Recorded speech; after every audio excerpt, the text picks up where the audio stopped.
తెలంగాణ ప్రభుత్వం వైద్యానికి ఎంతో ప్రాధాన్యత ఇస్తుందన్నారు మంత్రి జూపల్లి కృష్ణారావు. ప్రతి ఒక్కరికి వైద్యం అందాలన్నదే ప్రభుత్వ లక్ష్యమని తెలిపారు. నాగర్ కర్నూలు జిల్లా కొల్లాపూర్ ఏరియా ఆసుపత్రిని మంత్రి జూపల్లి కృష్ణారావు ఆకస్మిక తనిఖీ చేపట్టారు. త్వరలో నూతనంగా నిర్మించిన భవనంలోకి ఆసుపత్రిని తరలించేందుకు ఏర్పాట్లు చేయాలని అధికారులను ఆదేశించారు.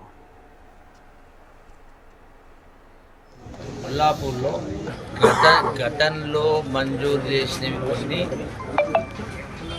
పెండింగ్లు ఉన్నాయి. నేను గతంలో 2016-17లో మంత్రి ఉన్న సందర్భంలో కొన్ని మంజూరు చేసినాం. ఆ తర్వాత 5 సంవత్సరాలు అవి అన్నీ కూడా పడవల పెండింగ్ ఉండిపోయినాయి. అందులో ఒకటి మున్సిపల్ బిల్డింగ్.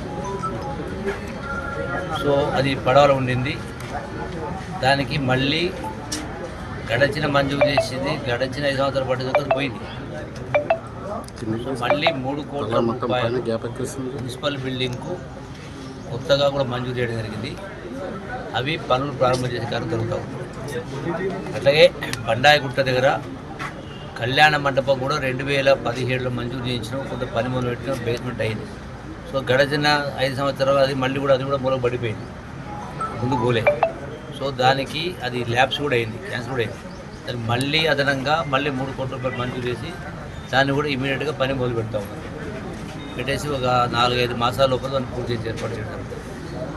దాంతోపాటుగా కొత్తగా నా కల్చరల్ శాఖ నుంచి ఒకటి కళాభవన్, దానికి అంబేద్కర్ కళాభవన్ పేరు పెడతా ఉన్నాం.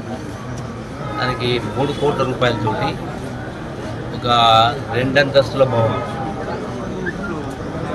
అది అన్నింటికీ అంటే సమావేశాలకు ట్రైనింగ్ ఇవ్వడం కోసం, కోచింగ్ ఇవ్వడం కోసం, అట్లాగే అవసరమైతే దానిలో అన్ని రకాల అంటే యువత కావచ్చు, మహిళలకు కావచ్చు, అట్లాగే సమాజంలో ఉన్న రుగ్మత పోవడం కోసం అవసరమైన రకరకాల కల్చరల్ డిస్ప్లే